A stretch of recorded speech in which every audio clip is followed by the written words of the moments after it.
Of all the people who might become a drug addict, Patrick Cronin would seem an unlikely candidate. I was brought up in a great family. We had Sunday dinners, we had church, all that, sports, Catholic schools. And yet, 7 months after graduating college, Cronin was so desperate for a high, he did something that he once considered unimaginable: heroin. And I was so sick that day, I said, you know what? I'll never do it again. I'll just do it this one time. By the time he tried that first hit of heroin, he was already addicted to the prescription painkiller OxyContin. He traces that addiction to a football injury. The doctor prescribed Percocets. They dulled the pain, but what Cronin also liked was how they made him feel, stress-free. He convinced his doctor to refill the prescription ahead of schedule. Then a friend offered something even stronger. Once I heard that these OxyContins were like Percocets, I was like, yeah, I'll take one, you know? So you think your experience with Percocets set you up to want to take OxyContin? Oh, absolutely, yeah. Heroin, cheaper and easier to get, ultimately became Cronin's drug of choice.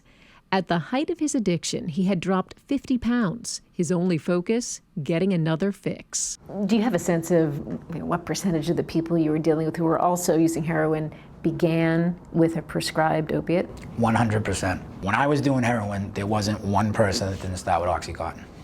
Not one. OxyContins weren't always so widely available. Originally, they were reserved to treat pain in cancer patients. Then, about 20 years ago, doctors began asking a question.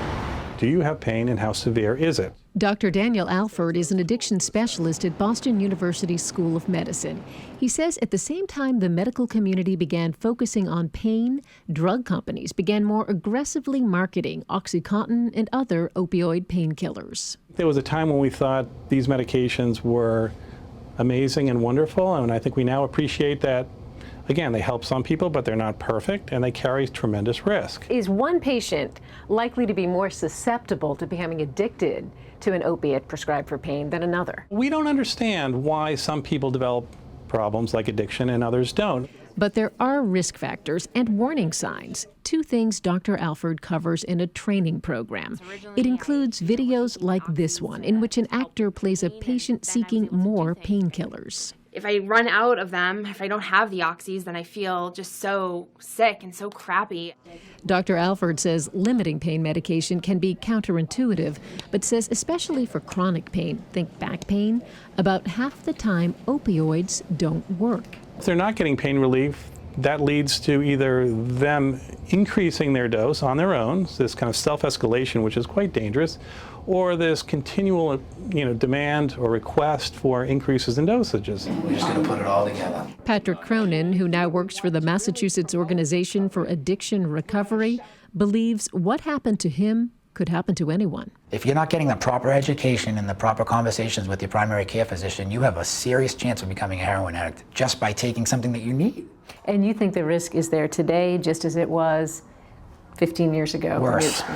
Worse. A risk that informs his work warning others about the link between stopping pain and starting addiction. Stephanie Lydon, WGBH News.